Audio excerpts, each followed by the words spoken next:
Hola, muy buenas tardes. Mi nombre es Daniel Rodríguez Ortega y hoy les hablaré sobre la cavidad oral y el COVID-19. Iniciamos con las generalidades. La enfermedad del coronavirus 2, COVID-19, es causada por el virus SARS-CoV-2. Las fechas importantes del inicio de esta pandemia es en diciembre del 2019, cuando se presentaban los primeros casos en la ciudad de Wuhan, en China. El 8 de enero se confirmó el agente etiológico, que es el virus del SARS-CoV-2. El día 30 de enero ya se habló sobre una emergencia de salud pública a nivel internacional. Para el día 11 de marzo ya se clasificó como una pandemia, pero para saber por qué se clasificó como una pandemia, vamos a hablar sobre el brote. El brote es una enfermedad que se va a presentar en un lugar específico y momento determinado. Puede ser un brote en un hospital, en una comunidad, pero de ahí va a pasar a una epidemia que se va a propagar activamente. Es cuando el brote se descontrola, pero se va a seguir manteniendo en el tiempo. Es un área geográfica concreta. Después va a ser una pandemia, es cuando ya los casos van a presentarse en más lugares. Hay varios criterios. El primer criterio es cuando el brote ya afecta, bueno, el brote que se hizo epidemia, después pandemia cuando ya afecta a varios países, continentes o todo el mundo. Cuando los casos ya se presentan entre la comunidad, que es la transmisión comunitaria, entre persona y persona del mismo país. Y vamos a hablar sobre unos términos para entender esta plática. Primero, el periodo de latencia, que es el tiempo que transcurre desde la infección hasta que la persona se vuelve infecciosa. El periodo de incubación es el tiempo que transcurre desde la infección hasta que ya se presentan síntomas y signos. El agente causal va a ser un factor, puede ser un microorganismo, una sustancia química que provoque alguna enfermedad. El huésped va a ser una persona o animal vivo que en circunstancias naturales permiten la subsistencia o alojamiento de algún agente infeccioso.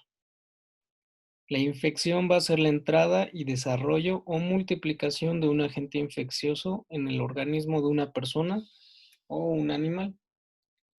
De esto vamos a hablar sobre la historia natural de la enfermedad, que es la evolución de una enfermedad en un individuo a través del tiempo. El virus, al momento que el paciente se expone a este virus, va a iniciar el periodo de latencia, que es cuando va entrando a la célula y se va replicando. Durante ese periodo, bueno, el de incubación, no se van a presentar síntomas, va a ser subclínico, pero van a iniciar los cambios celulares en los tejidos y consiguiente los órganos. De ahí ya cuando se presenten los síntomas, que es el periodo sintomático, ahí puede ser la parte del diagnóstico porque en este virus para hacer la prueba, el protocolo que se tiene es cumplir con esos signos y síntomas, de ahí se toma la prueba, se le da el diagnóstico y bueno, el tratamiento especial. De ahí después de la enfermedad va a venir la recuperación, incapacidad, inmunidad, estado del portador o incluso en casos más graves, pues la muerte. El primer brote que hubo fue en el mercado de Wuhan. Fue el primer caso que se presentó y este es asociado a que hubo una zoonosis y el huésped, bueno, la transmisión inició con el pangolín, pero hablaremos de la zoonosis, que es la transmisión de una enfermedad del animal al ser humano. Hay varios tipos de zoonosis. Puede ser directa, que es del animal a la persona, o indirecta, que son los productos derivados del animal, por ejemplo, la carne, leche, huevos. De la zoonosis, hay varios virus importantes, por ejemplo, el SARS-CoV-1, que fue en el 2002. El reservorio fue el gato Xibela, que fue infectado por el murciélago, y de ahí al ser humano. Después la gripe aviar H5N1, que fue en el 2004, que fue de las aves al ser humano. Para el 2009-2010, la gripe porcina, el H1N1, fue una cepa de aviar, porcina y humana.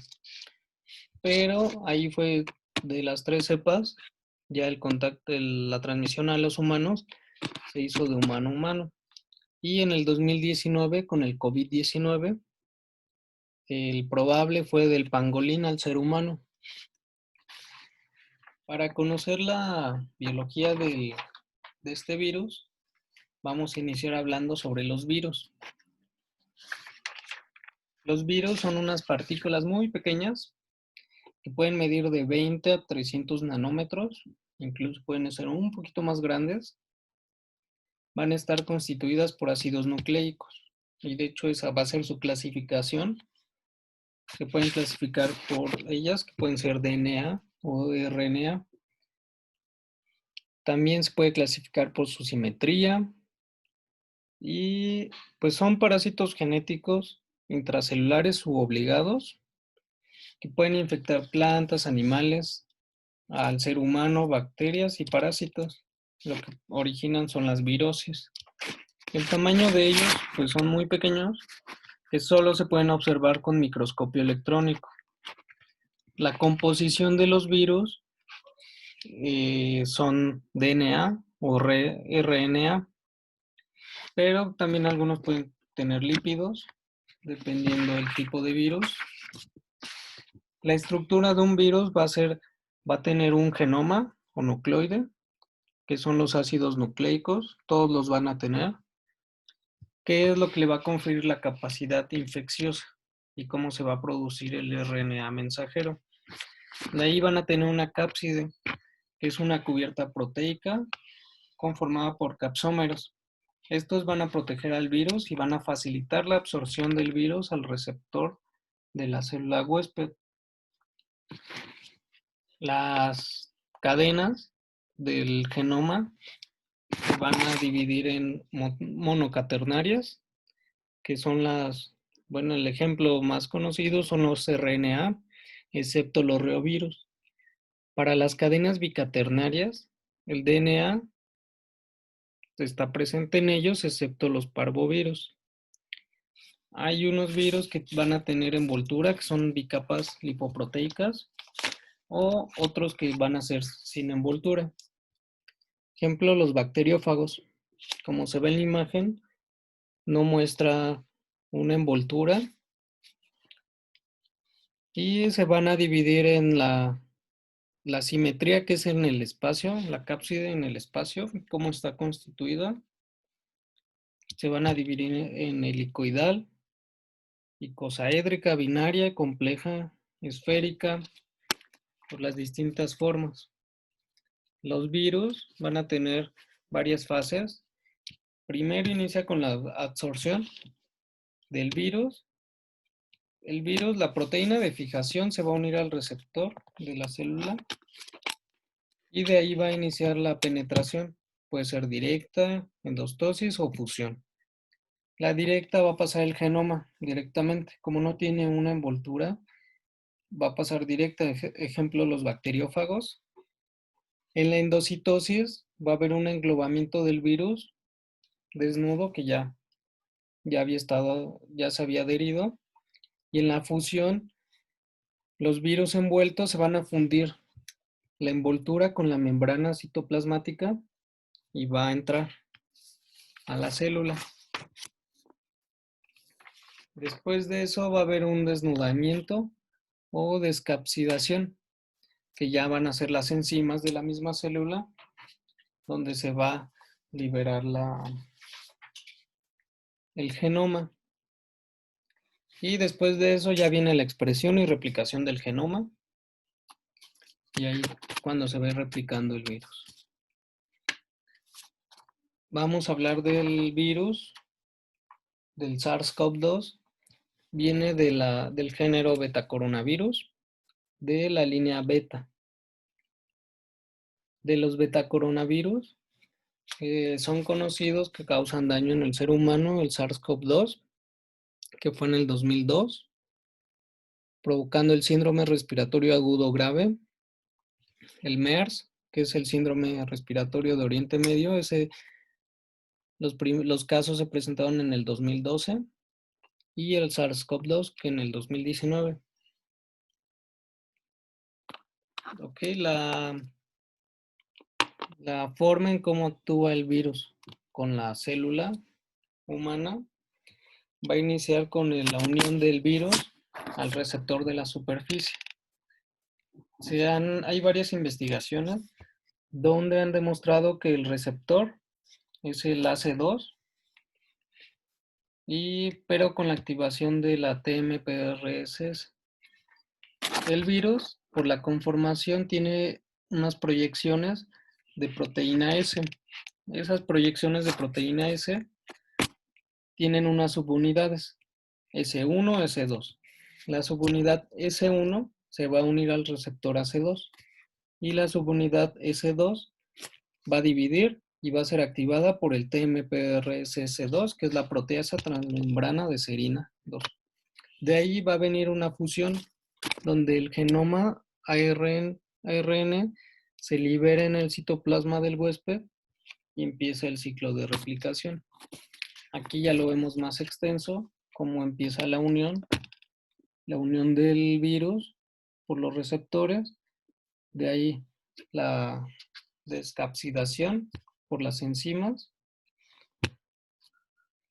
y bueno, se va abriendo una transcripción del virus, va a haber una replicación dentro de la célula, y al final, que ya la célula está replicando ese virus, va a haber una exostosis y va a estar liberando más virus.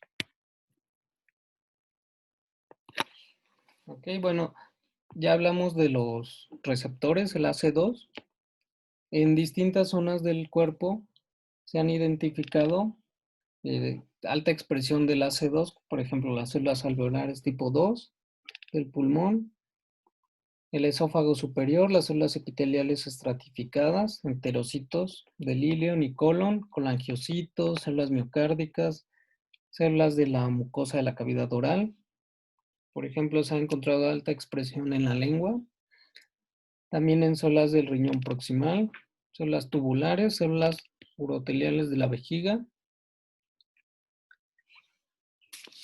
El modo de transmisión de este virus puede ser, hay de dos maneras: la transmisión directa, que es la de persona a persona, conocida de persona a persona. Va a haber una transferencia directa del agente infeccioso de este virus. En ellas, pues están las secreciones respiratorias, por ejemplo, las gotas de aspersión cuando uno tose, habla, estornuda, escupe, puede ser una de ellas. También está la transmisión indirecta, que es por medio de objetos.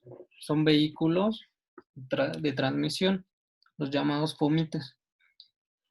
Que son objetos inanimados contaminados en la superficie. De esos puede ser un ejemplo una silla, una mesa, una pluma. Bueno, la OMS, en el manual y preguntas sobre el virus, habla sobre 72 horas que puede vivir el virus en plásticos y acero inoxidable. Menos de 4 horas en superficies de cobre y menos de 24 horas en superficies de cartón. Entonces es muy contagioso y se tienen que estar limpiando todas las superficies. También se han encontrado, bueno, más adelante hablaremos sobre la saliva. que hay pruebas que salen positivas al virus, pues la saliva puede ser un medio de transmisión del virus cuando hablas, cuando estornudas, toses. Y lo que tenemos que tener es desinfectar las áreas, el aire, para evitar las partículas suspendidas, los aerosoles. Tener una distancia, se habla sobre 1 metro mínimo de distancia y evitar los contactos con personas.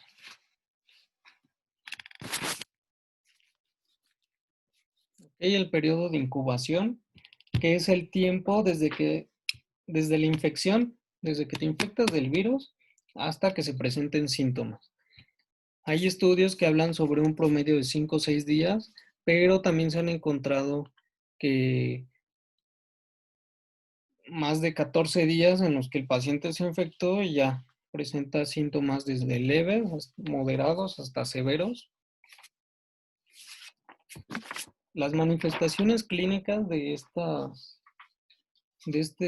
infección se han documentado. Las más frecuentes son la fiebre, cefalea, mialgia, dolor de músculos, articulares, artralgias.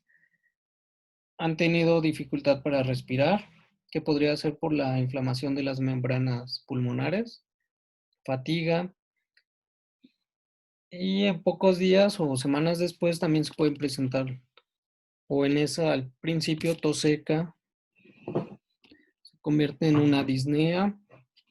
El 25% puede presentar diarrea. Casos atípicos también se pueden presentar la confusión, disgeusia, anosmia.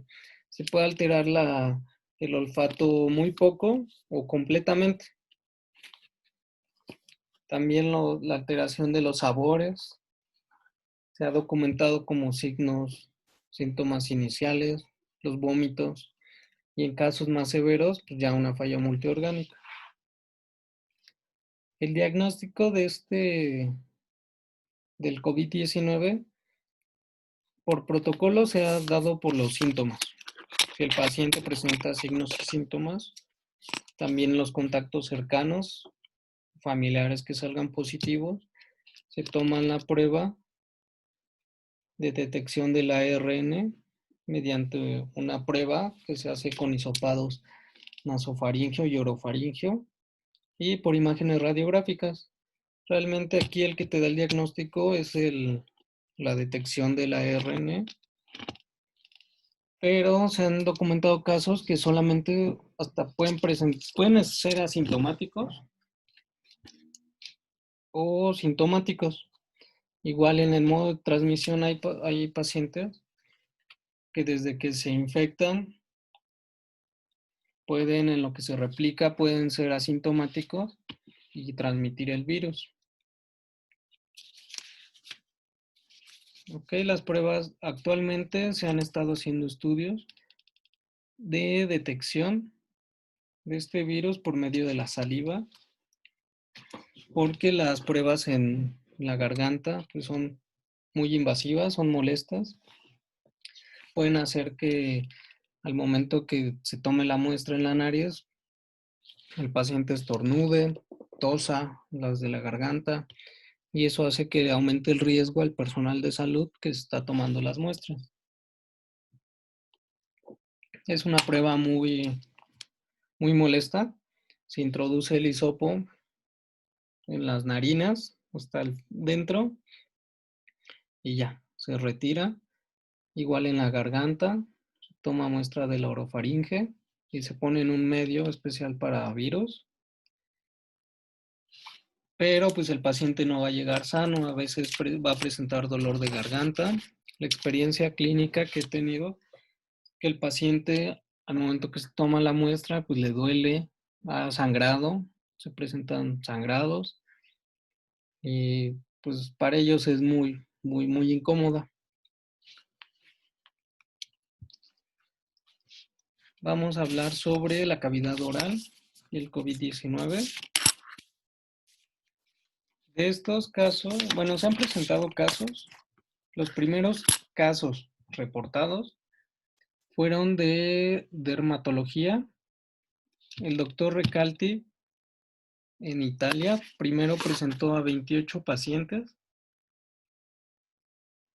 que de esos 18, que fue el 20.4%, presentó manifestaciones cutáneas, pero de ellas 14 pacientes tuvieron erupciones eritematosas, 3 pacientes urticaria generalizada y uno tuvo vesículas similares a la varicela, todas ellas en la región del tronco, pero no la relacionó con alguna gravedad de la enfermedad. Después se presentó, por ejemplo, este fue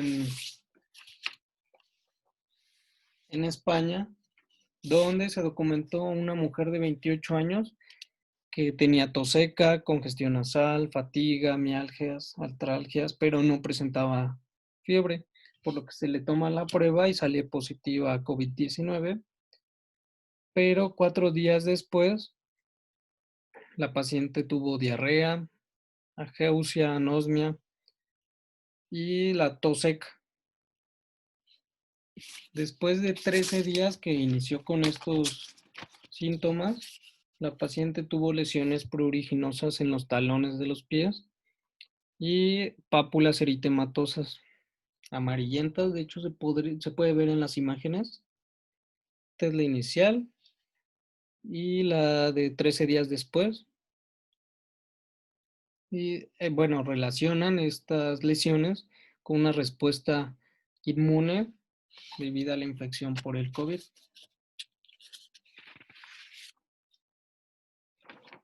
Ok, después en España se asocia a eritema multiforme en pacientes positivos. De ahí el estudio fue de 4 pacientes hospitalizados, mujeres todas, con un promedio de edad de 66.75 años, pero el rango fue de 58 a 77 años.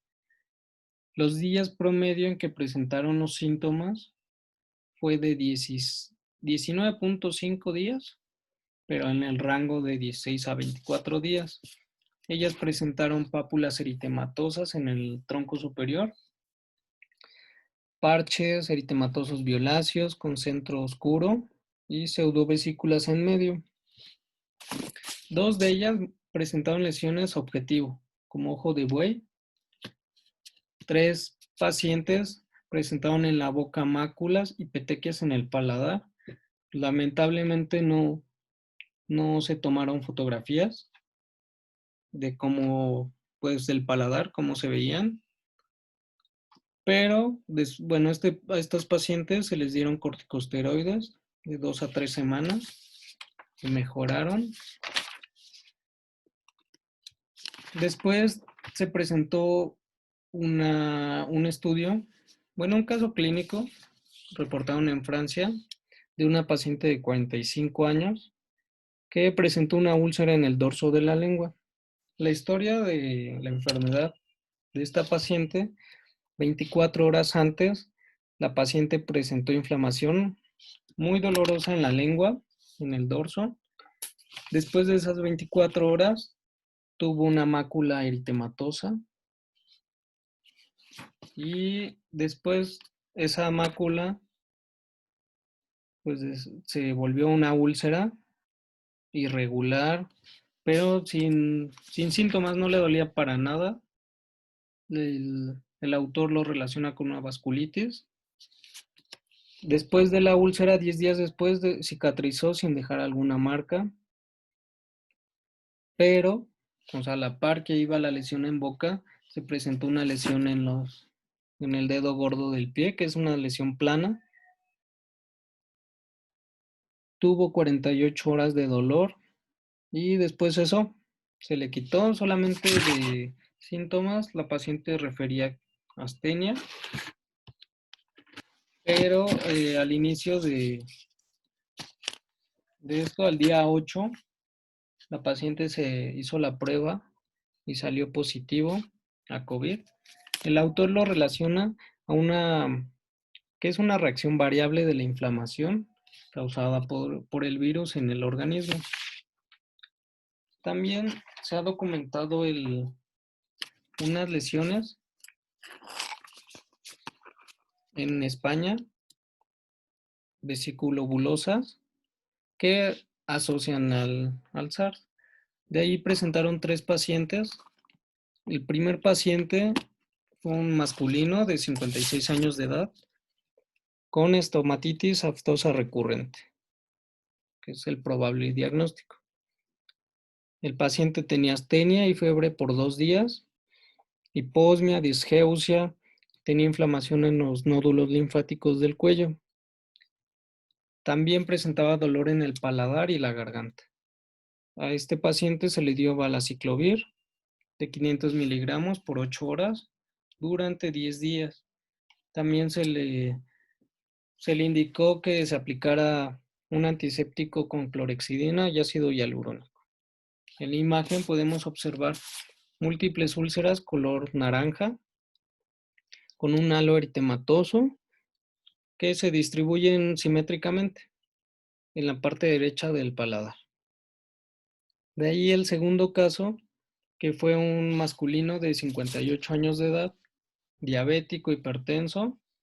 Su esposa había salido positiva de COVID, pero bueno, el paciente refería dolor en el paladar solamente.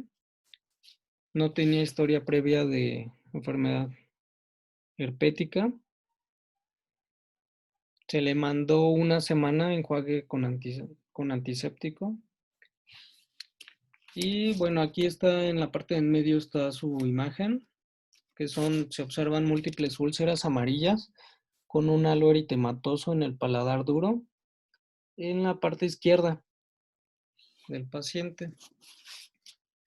El tercer paciente que ellos documentan es un femenino de 65 años.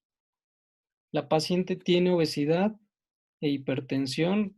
La hipertensión está controlada, toma diuréticos y inhibidores de la ECA. La paciente presentó primero fiebre, diarrea y dolor de lengua. De ahí va con el médico por el dolor de lengua y le manda un antifúngico. Se le realiza la prueba por COVID y se le toma una biopsia.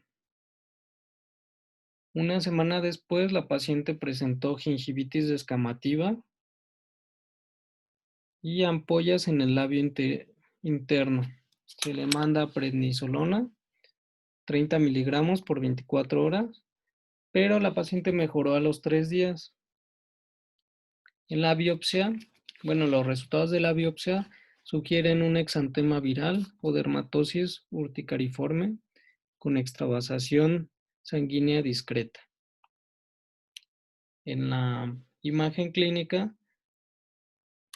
se observan 3 ampollas en la parte del labio interno de la mucosa, y en la parte extraoral a los 3 días se hicieron costras y mejoró la paciente, que fue cuando le mandaron la prednisolona. Son los casos que pues se han documentado. Actualmente solo hay esos. Se deberían de documentar más para saber si hay alguna relación de este virus con con las lesiones. Ahora vamos a hablar sobre el receptor AC2 y el COVID-19. Bueno, hay varios estudios que hablan sobre los receptores en distintos tejidos del cuerpo. Este estudio habla sobre la expresión. Ellos encontraron una alta expresión del AC2 en la lengua, pero también algunas células epiteliales, las células T, las células B, algunos fibroblastos de la mucosa oral, también en tejido bucal y gingival, en menor proporción, pero encontraron, por lo que podemos asociar que el virus, hay bastante, pues puede infectar esas áreas, que es la vía de entrada del organismo. Entonces la lengua es muy susceptible a que este virus lo contagie. Ok, también se han hecho investigaciones. Hay una donde, bueno, en 2011 se hizo una en macacos. Ellos investigaron la expresión de esta enzima en los conductos de las glándulas salivales, donde encontraron una expresión muy alta. También otro estudio que fue en el 2020, que es el más reciente, eh, midieron la expresión de AC2 y TMPRSS2 en glándulas salivales, por lo que ellos confirman que las glándulas salivales presentan los receptores del SARS, bueno, en las células presentan los receptores del SARS-CoV-2. Entonces, esto indicaría que también hay un alto riesgo de que se infecten y que las glándulas salivales y la saliva sean altamente infecciosas para la transmisión del virus. Las glándulas salivales y la saliva como prueba diagnóstico para el COVID-19. Okay, las glándulas salivales existen, bueno, hay mayores y menores. Las mayores representan el 90% de la saliva y las menores el 10%. La saliva está constituida por líquido crevicular, células epiteliales orales descamadas, microorganismos, sangre, secreciones respiratorias, reflujo. Por ejemplo, en el reflujo el ácido gástrico, también se puede presentar restos de comida. Actualmente las pruebas de diagnóstico se hacen por hisopados nasofaríngeos y orofaríngeos, pero tiene varias desventajas, que es muy invasivo, puede provocar tos, sangrado. Y en la saliva se han hecho estudios para detectar la presencia de saliva. En estos estudios, pues se han hecho de dos maneras. La saliva total, donde han encontrado un 91.67% de los pacientes que se les ha hecho, pero se hacen las dos, se hace la comparación de hisopados nasofaríngeos y la muestra en saliva. Entonces el 91.67 es muy bueno. Eso quiere indicar que puede ser una buena muestra para la detección del virus. Otros estudios han dicho que el 86.96, de todos modos es un buen rango. Y hay otro tipo de estudios, por ejemplo, este fue en saliva total. Se han hecho directamente en la salida del conducto salival, pero ahí se encontró que el 12.90% salió positivo. Eran 4 pacientes en China que eran pues, pacientes ya internados, intubados, pero solo de ellos se presentó el 12.90. Lo que ellos indican, bueno, las teorías que ellos dicen es que se pudo presentar porque había una destrucción muy grande del tejido glandular o por la alta replicación, porque el paciente ya era muy avanzado en la enfermedad. La desventaja de la saliva es que pues, se puede saber si sí o si no, o sea, de que se ha detectado, pues sí, pero puede venir mezclada con secreciones de las vías aéreas superiores e inferiores o secreciones broncopulmonares. También se ha encontrado, bueno, en estudios, 91.7 de los pacientes salió positivo en la saliva, o sea, es una buena muestra. Pero se han presentado también casos donde la concentración va disminuyendo, pero se ha encontrado que hasta el día 25, después de la infección, todavía está presente el virus. En menor cantidad, pero sigue presente. Entonces puede ser igualmente contagioso. Bueno, aquí hay otro estudio donde presentan la saliva como una muestra que podría ser viable. Realmente pues se tiene niveles similares. Aquí en este estudio la saliva representó el 95%, similar a las pruebas nasofaríngeas. Ok. Pueden tomar de dos maneras, lo que les dije, saliva total o en el hisopado directamente del conducto salival. Pueden venir mezclados la saliva total con secreciones de las vías aéreas superiores, que es de la cavidad nasal, la faringe, laringe, o de las vías aéreas inferiores, que son de los pulmones, bronquios primarios, tráquea, lo que llamamos flemas, las secreciones de las flemas. Entonces, pues puede incluir varias cosas. Y la anosmia y disgeusia, síntoma del COVID. Se han documentado casos, por ejemplo, este estudio habla sobre pacientes que han presentado alteración en el gusto, boca seca, inflamación de la boca, pero en las percepciones, tanto de los olores como los sabores, ahí se han presentado varios casos. Por ejemplo, en el 36.5 de los hombres presentaron alteraciones. En total, el 47.2, tanto hombres como mujeres. Pero también se han presentado porque fue de varios pacientes. En Noruega hay un caso, uno de varios, donde habla sobre la pérdida del gusto y el olfato, que fueron los únicos síntomas que presentaron los pacientes. Fue un matrimonio. El hombre de 60 años solo perdió el gusto durante 9 días, pero su padre había salido positivo. Él lo iba a ir a cuidar al hospital. Estuvo con contacto 17 días antes con su padre. Y la esposa del señor de 60 años, que solamente perdió el olfato, y eso porque se dio cuenta que al momento de cocinar, pues no percibía los olores. Ya después de eso le duró 10 días. Ya después del 10º día ya empezó a recuperar gradualmente los olores, pero ellos no presentaban síntomas. No tenían fiebre, dolor de garganta, tos ni disnea. Pero también, como tenían dudas, por ejemplo, el protocolo te dice que si tú tienes los síntomas del COVID, se te tiene que hacer la prueba, pero, por ejemplo, ellos no tenían esos síntomas. Lo que ellos argumentaron es el contacto directo con un paciente positivo.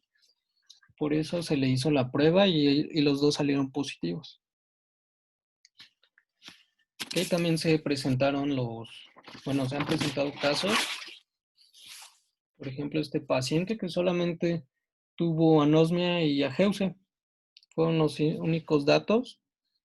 Se le dio gabapentina de 2 a 3 días y mejoró, pero también tenía cefaleas en la región temporal, retroocular y retroauricular.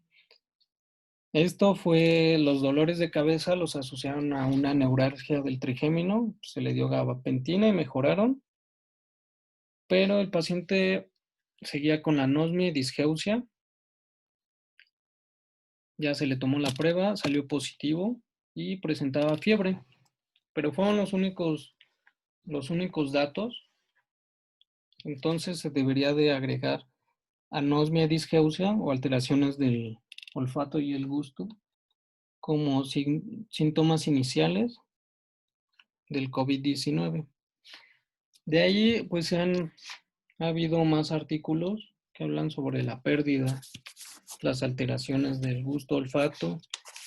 En Alemania, 2/3 de los pacientes presentan esas alteraciones. Otros han observado eso en China. Una encuesta dice que el 5.1 presentó anosmia y el 5.6 ageusia. También se han presentado en Italia, Reino Unido. Y varios artículos, se documentan, pero hay artículos que relacionan que el virus puede dañar los receptores olfativos o gustativos. Por ejemplo, en el olfativo ataca directamente el epitelio olfativo porque produce el receptor AC2 y TMPRSS2, por lo cual se asocia a que hay una destrucción del epitelio, o también se puede asociar al daño en el bulbo olfatorio. Pero los pacientes pueden, bueno, como se han documentado, se vuelven a percibir los olores después de días, ya que se están recuperando de esta enfermedad.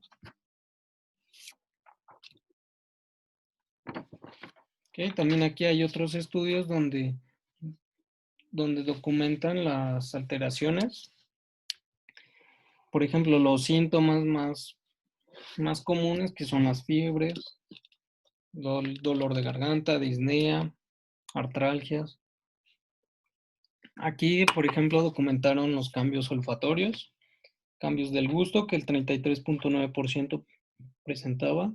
De allí ya se fue desglosando si solamente tenían uno de ellos o tenían la combinación de varios de ellos. Pero, pues el 33.9% de las pacientes de una muestra de 59, pues sí es bastante grande para tomar en cuenta como unos síntomas iniciales. Y bueno, las conclusiones, vamos a empezar por partes. Manifestaciones clínicas se han documentado, pero no son concluyentes de que el virus cause alguna alteración en la cavidad oral. Pues las glándulas salivales se documentó que tienen expresión de AC2, como la lengua, como otros tejidos de la cavidad oral, por lo que es un sitio con alto riesgo de contagio, pero también de contagiar. Por ejemplo, en la saliva que se ha encontrado el virus.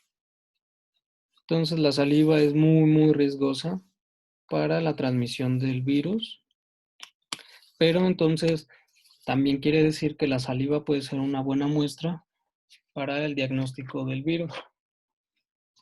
Aún faltan más pruebas para determinar la intervención del virus en la cavidad oral, pero pues tenemos que tener en cuenta que la saliva, pues ya sabemos que es contagiosa. Las glándulas salivales se infectan. Un síntoma, que es la alteración del gusto y el olfato, debería de ser tomada en cuenta para posibles protocolos que se hagan, que se tomen en cuenta estos estudios. Y por mi parte sería todo. Espero les haya gustado. Pueden mandar cualquier duda o comentario a mi correo o en redes sociales. Ahí tengo publicados mis artículos, algunos artículos que tengo. Y pues a veces estoy publicando los artículos nuevos que aparecen relacionados a la cavidad oral y el COVID-19. Pero también les dejo el link con la bibliografía para que la puedan descargar de todo lo que vimos. Ahí vienen todos los artículos para que los puedan consultar.